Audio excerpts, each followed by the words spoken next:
আসসালামু আলাইকুম রহমতুল্লাহি ওবরকাতুহু। সম্মানিত দর্শক, 2024 সনের এপ্রিল মাস থেকে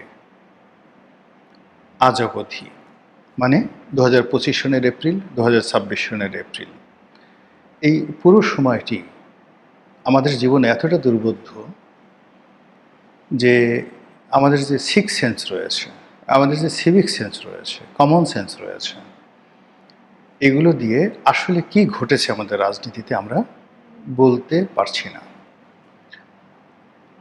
আপনারা যদি 2024 সনের সেই এপ্রিল মাসের স্মৃতি মনে করেন, দেখবেন সব কিছু একেবারে স্বাভাবিক, কোথাও কোনো রকম টু শব্দটি ছিল না। ঠিক ওই সময়টাতে হঠাৎ করে একটা ভিডিও ফুটেজ মানে আমার সামনে চলে এলো এবং আমি খুব উদ্বেলিত হলাম। আপনাদেরকে বলছি সে কাহিনী 2024 সনের এপ্রিল মাসের কাহিনী, প্রথম দিকের কাহিনী। নিয়মিত টকশোতে যেতাম এবং 2024 সনে যে নির্বাচনটি হলো, যেটিকে আমির আমির নির্বাচন বলা হয়, তো সেই নির্বাচনের আগে আমি বারবার বলছিলাম যে একটা গণ অভ্যুত্থান হবে, তারপর সরকার এই নির্বাচনটি যদি করে তারা ফাঁদের মধ্যে পড়বে, নির্বাচনের আগে যদি সরকারের পতন হয় ক্ষয়ক্ষতি কম হবে, নির্বাচনের পরে যদি সরকারের পতন হয় অনেক বেশি ক্ষয়ক্ষতি হবে। তো এই সকল কথা টকশোতে বলতাম এবং বড় বড় নেতাদের সামনে বলতাম, তাদের সঙ্গে বাহাস করে বলতাম। এদের মধ্যে কাজী ফিরোজ রশিদ, তারপর জনাব শাহজাহান খান, অন্যান্য যে সকল আওয়ামী লীগের বড় বড় নেতৃবৃন্দ টকশোতে আসতেন, তাদের সঙ্গে নির্বাচন পূর্ব যে টকশোগুলো হতো সেখানে এই ধরনের কথাবার্তা আমি বলতাম। তো যাই হোক, এরপর কি হলো, নির্বাচনের পর মানে এই যে এপ্রিল মাসে বাংলা ভিশনের একটা টকশো ছিল। সেই টকশোতে জাতীয় পার্টির যেটা ফিরোজ ভাই, যিনি কাজী ফিরোজ রশিদ, তিনি ছিলেন, আর সাবেক নৌ পরিবহন মন্ত্রী শাহজাহান খান সাহেব ছিলেন। তা আমরা যখন আড্ডা মারছিলাম সেই যাকে বলা হয় রুমের মধ্যে, তখন শাহজাহান খান আমাকে বললেন যে, এই রনি, তুমি তো খালি সারাক্ষণ আমাকে ভয় দেখাতে, বড় বড় কথা বলতে, গণ অভ্যুত্থান হবে ইত্যাদি ইত্যাদি সব কিছু, তো কই ইলেকশন তো হয়ে গেল, ইলেকশন তো হয়ে গেল এবং একটা ট্রু শব্দ নাই, সব কিছুই তো নিয়ন্ত্রণে, কী সমস্ত কথাবার্তা এখন বলো দেখি কী বাবা বলবা। তা আমি তাকে বললাম যে এটার উত্তর আমি দেবো আজকের টক শোতে, আপনার কাছে এখানে বললে আর আকর্ষণ থাকবে না। আচ্ছা ঠিক আছে, বলো বলো বলো। তৈমুর, মানে বাংলা ভিশনের যে উপস্থাপক আছে তৈমুর, ওর অনুষ্ঠান। তো সেখানে আমি খুব হাসতে হাসতে কথাগুলো বললাম যে খুব দ্রুত একটা গণ অভ্যুত্থান হবে, খুব দ্রুত একটা গণ অভ্যুত্থান হবে, এবং এটা এত আশ্চর্যভাবে হবে যে আমি, শাহজাহান ভাই বা কাজী ফিরোজ রশিদ, ফিরোজ ভাই, আমরা হয়তো কোনো টকশোতে আছি, নিচ থেকে নামবো, যার যার বাড়িতে যাব, এর মধ্যে গণ অভ্যুত্থান হয়ে যাবে। তারপর কাজী ফিরোজ রশিদ আমাকে টেলিফোন করে বলবে, রনি এটা কি হলো, আমরা একসঙ্গে এত সুন্দর করে টকশো করলাম, এখন দেখি গণ অভ্যুত্থান হয়ে গেছে, এখন আমি কোথায় যাই, কি করি? শাহজাহান খান সাহেব বলবেন যে, রনি এখন আমার কি হবে বলো তো, আমি কোথায় যাই, গণ অভ্যুত্থান তো হয়ে গেছে। তো এই কথা বললাম হাসতে হাসতে। কাজী ফিরোজ রশিদ সাহেব, শাহজাহান খান সাহেব, তিনিও অনেক হাসলেন। মানে এটা একটা স্যাটায়ার।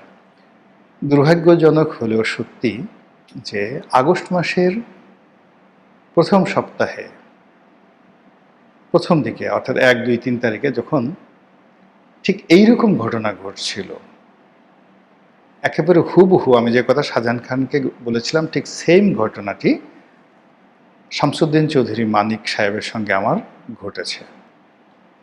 এটি নিউজে ঘটেছে এবং চ্যানেল আইয়ের সেই যে দীপ্তির অনুষ্ঠানে ঠিক সেম ঘটনা ঘটেছে। তারপর আগস্ট মাসের 4 তারিখে 2024 সালে এবং 5 তারিখে যা কিছু ঘটেছে এগুলো বললে রীতিমতো গল্পের মতো মনে হবে। ব্যাপারটা হলো যে এইগুলো আমি বলেছি, কিন্তু এই ঘটনাগুলো যে আসলে একজ্যাক্টলি কীভাবে ঘটেছে আমি এটা বলতে পারবো না। অনেকে ম্যাটিকুলাস ডিজাইনের কথা বলেন, অনেকে চক্রান্তের কথা বলেন, হোয়াট এভার মেবি, কিন্তু আমি এইগুলো ডট মেলাতে পারছি না, কিভাবে কি হলো। শেখ হাসিনার পতন কিভাবে হলো, তিনি কিভাবে হেলিকপ্টারে চড়ে গেলেন, কিভাবে নিরাপদে ভারতে চলে গেলেন, কিভাবে আওয়ামী লীগের নেতারা একে একে সকল শীর্ষ নেতারা বাংলাদেশ থেকে এয়ারপোর্ট দিয়ে সীমান্ত দিয়ে একেবারে নির্বিবাদে চলে গেলেন। অনেকে দেখা গেল আগস্ট সেপ্টেম্বর মাসেও গেছে নিরাপদে, কারা তাদেরকে পার করে দিল। এমনকি 2026 সনে অনেক মানুষ গিয়েছেন, শুধু 25 সনে নয়, 26 সনে আওয়ামী লীগের অনেক সিনিয়র নেতৃবৃন্দ চলে গেছেন। এই ধরুন শিরীন শারমিন চৌধুরী যেভাবে ধরা পড়লেন, যেভাবে জেলে গেলেন এবং যেভাবে তিনি জামিনে মুক্ত হলেন, আপনার কাছে একটা আশ্চর্য মনে হয় না যে এটা কী করে হলো, এতদিন কোথায় ছিলেন? এই যে আমরা প্রশ্ন করতে পারি না, এই প্রশ্ন করতে না পারার কারণেই বর্তমানে যারা আছেন তারা আগামীতে ঠিক এরকম বিপদে পড়বেন, যতক্ষণ না পর্যন্ত এই প্রশ্নগুলো তারা মীমাংসা না করেন যে অতীতে এই জিনিসগুলো কীভাবে হয়েছে। আমরা একইভাবে আমি বলেছিলাম, একেবারে আপনারা যদি তৃতীয় মাত্রা দেখেন 2024 সনের আগস্ট মাসের 10 কিংবা 12 তারিখে, তো সেই 10 কিংবা 12 তারিখে তৃতীয় মাত্রা হলো, তখন সবেমাত্র ডক্টর মোহাম্মদ ইউনূস এসছেন 2-3 দিন। আমি বললাম যে ওনাকেও ক্ষমতা থেকে চলে যেতে হবে খুব দ্রুত, অপমানিত হয়ে, লাঞ্ছিত হয়ে। এখন যত দ্রুত তিনি যান তত তার সুবিধা, আর যত দেরি হবে তত তিনি বিপদে পড়বেন। এবং সেই বিপদ তিনি এখন পড়ছেন। তার বিরুদ্ধে, আসিফ নজরুল সাহেবের বিরুদ্ধে, অন্যান্য উপদেষ্টাদের বিরুদ্ধে দুর্নীতি দমন কমিশনে যাকে বলা হয় একের পর এক অভিযোগ পড়ছে। একাগারের কুশীলবদেরকে ধরা হয়েছে, আরও কুশীলবদেরকে ধরা হবে। এজন্য নানা রকম তালিকা করা হয়েছে। এই তালিকার মধ্যে সাহিত্যিক আছেন, সাংবাদিক আছেন, সম্পাদক আছেন, ব্যবসায়ী আছেন, রাজনীতিবিদ আছেন, এমনকি বিএনপির যারা লোকজন তাদেরও আছেন। এবং এগুলো নিয়ে একটা বিরাট সিন্ডিকেট এখন কাজ করছে। যেমন দেখা গেল যে বিএনপির একজন নেতা বা মন্ত্রী, একজন এমপি একাগারের সাথে জড়িত ছিলেন। তো তার কাছে গিয়ে বলা হলো যে আপনি তো একাগারের সময় এই ধরনের কথাবার্তা বলেছেন, এগুলো নিয়ে তালিকা হচ্ছে, খুব দ্রুত আপনাকে ধরা হবে, আপনি মন্ত্রিত্ব হারাবেন, এমপিগিরি হারাবেন, আরও বড় বড় পদ যা কিছু সব হারাবেন, নেতার কাছে সব খবর আছে এবং খুব রাষ্ট্রিক অ্যাকশন নেওয়া হচ্ছে, অতএব আমাদের সাথে ডিল করেন। এগুলো নিয়ে যে কত ব্যবসা হচ্ছে পর্দার আড়ালে, কত সিন্ডিকেশন হচ্ছে, যার কারণে কি হচ্ছে, সরকারের যে কর্মকাণ্ড, সেই কর্মকাণ্ডে কোনো গতি আসছে না, সকলের মধ্যে একটা ফ্রাস্ট্রেশন চলে আসছে। যেটা বলছিলাম যে 2024 সনের এপ্রিল মাস থেকে 2025 সনের এপ্রিল, 2025 থেকে 2026-এর এপ্রিল পর্যন্ত যে ঘটনাগুলো ঘটেছে, এত দ্রুত, এত আশ্চর্য এবং এত ইউনিক, আপনি একটার সঙ্গে আরেকটা মিলাতে পারবেন না। কী করে ডক্টর মোহাম্মদ ইউনূস ছিলেন, অর্থাৎ প্রথমে কী করে শেখ হাসিনা গেলেন, কী করে ডক্টর মোহাম্মদ ইউনূস ছিলেন, কারা বঙ্গভবনে এই উপদেষ্টাদের সিলেক্ট করলো, কারা তারপরে ডক্টর মোহাম্মদ ইউনূসের বিশেষ সহকারীদেরকে নিয়োগ দিল, কারা সচিবালয়ে বসে বসে সচিবদেরকে নিয়োগ দিল, ডিসিদেরকে নিয়োগ দিল, খালি জায়গাগুলো পূর্ণ হলো, মিলাতে পারবেন না। তারপরে এখানে আলী রিয়াজ কী করে এলো, এখানে মনির হায়দার কী করে এলো, কী করে সংস্কার কমিশন হলো, এতে করে কি করে আপনার এখানে বদিউল আলম মজুমদার থেকে শুরু করে অন্যান্য যে সমস্ত লোকজন আসলেন তারা একত্র হলেন, দেবপ্রিয় ভট্টাচার্য, তারপরে মতিউর রহমান, মাহফুজ আনাম থেকে শুরু করে এমনকি নুরুল কবির সাহেব, তারা কী করে ডক্টর ইউনূসের কাছাকাছি গেলেন, আবার তারা ডক্টর মোহাম্মদ ইউনূসের থেকে কেন দূরে সরে গেলেন। এরই মধ্যে তারেক রহমান সাহেব এলেন, সবাই আবার ঝাঁপিয়ে তার কাছে গিয়ে পড়ল। সেই মাহফুজ আনাম, সেই মতিউর রহমান, সেই যাকে বলা হয় নুরুল কবির, তারা আবার সেই তারেক রহমান সাহেবের কাছে গেলেন, কথা হলো, বার্তা হলো, কিন্তু এখন আবার তাদের সাথে সেই সম্পর্কটা নেই। তারেক রহমান সাহেব নমিনেশন দিলেন, অনেকে মন্ত্রী হলেন, অনেকে এমপি হলেন, স্পিকার হলেন, কত কিছু হলো, কিন্তু কোনোটারই ডট কেউ মিলাতে পারছে না। দেশে কি ঘটছে, জামাতের সাথে বিএনপির সম্পর্ক কি সাজানো নাকি নিতান্ত খেলাধুলা, এই বিষয়গুলো নিয়ে কিন্তু প্রতিদিন আলোচনা হচ্ছে। আর সেই আলোচনার ফাঁকে যে প্রশ্নগুলো সামনে চলে আসে সেটা হলো পর্দার আড়ালে কেউ খেলছেন এবং সামনে অনেকে খেলছেন পুতুল রূপে, জাস্ট লাইক ডল। আমরা যে মঞ্চে পুতুল নাচ দেখি, সেই পুতুল নাচের পুতুলকে নাচানো হয়, পুতুলকে গান গাওয়ানো হয়। আপনারা জানেন পুতুল গান গাইতে পারে না, নাচতে পারে না। পিছনে সাউন্ড বক্স থেকে তার পুতুলের হাতে পায়ে সেই রশি বাঁধা থাকে, সামবডি।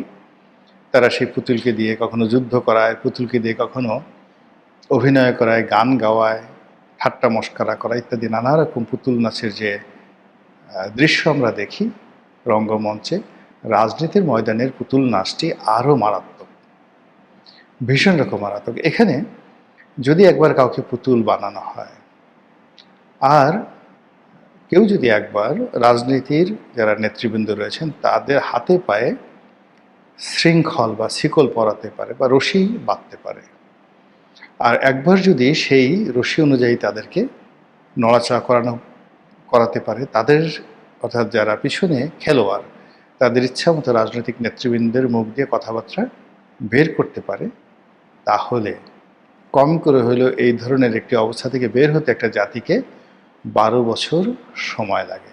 আবার বলছি, যখন রাজনীতিবিদরা পুতুল হয়ে যান, তাদের নিজস্ব কোনো কমান্ডিং ভয়েস থাকেন না, একজন হামিদ কারজাই হয়ে কিংবা একজন লেন্দুফ দর্জি হয়ে, কখনো দিল্লির, কখনো ওয়াশিংটনের, কিংবা শ্রীলঙ্কার রাজাপাকসে হয়ে বেইজিংয়ের হুকুম যখন তামিল করতে যান কেউ, এবং যখন এই ধরনের পরিবেশ পরিস্থিতি তৈরি হয়ে যায় ব্যাপকভাবে, তখন দেবালয়ে আগুন লেগে যায়।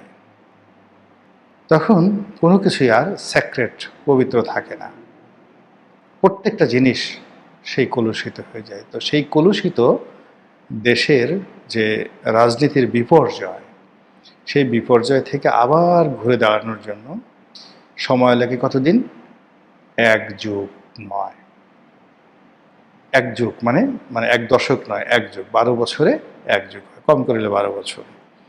তো কাজেই আপনি যদি 2024 সন থেকে আপনি ধরেন যে আমরা আসলে পুতুল হয়ে গেছি, আমি বলছি না পুতুল হয়ে গেছি, ধরতে বলছি, জাস্ট ইমাজিন, দেখতে থাকুন, তাহলে 12 বছর পরে কত হবে? 12, 12 দুগুণে 24, 3 12 36। তাহলে 2036 সন ছাড়া আমরা এখান থেকে মুক্ত হতে পারবো না। আবার যদি ধরুন যে একটা জাতি কি করে এইভাবে শৃঙ্খলিত হয়, সেই শৃঙ্খলিত হতেও কিন্তু তার 1 যুগ সময় লাগে। আওয়ামী লীগের যতটুকু ক্ষমতা, শক্তি 2012 সন পর্যন্ত ছিল। 2013 সন থেকে তারা তাদের স্বাধীনতা হারাতে থাকে, শক্তিমত্তা হারাতে থাকে, এবং তারাও পুতুলে পরিণত হতে থাকে। এবং সেই পুতুল ম্যাচিউর হতে হতে 2024 সন চলে যায়। 12 বছর পরে তাদের পতন ঘটে। আবার 2014 সন থেকে যে নতুন পুতুল নাচ শুরু হয়েছে, এটি যদি এখনও চলে, আগামীতে চলে, তাহলে আরও 12 বছর আমাদেরকে অপেক্ষা করতে হবে। মহান আল্লাহ আমাদের সবাইকে হেদায়েত দান করুন এবং হেফাজত করুন। আসসালামু আলাইকুম ওয়া রাহমাতুল্লাহি ওয়া বারাকাতুহু।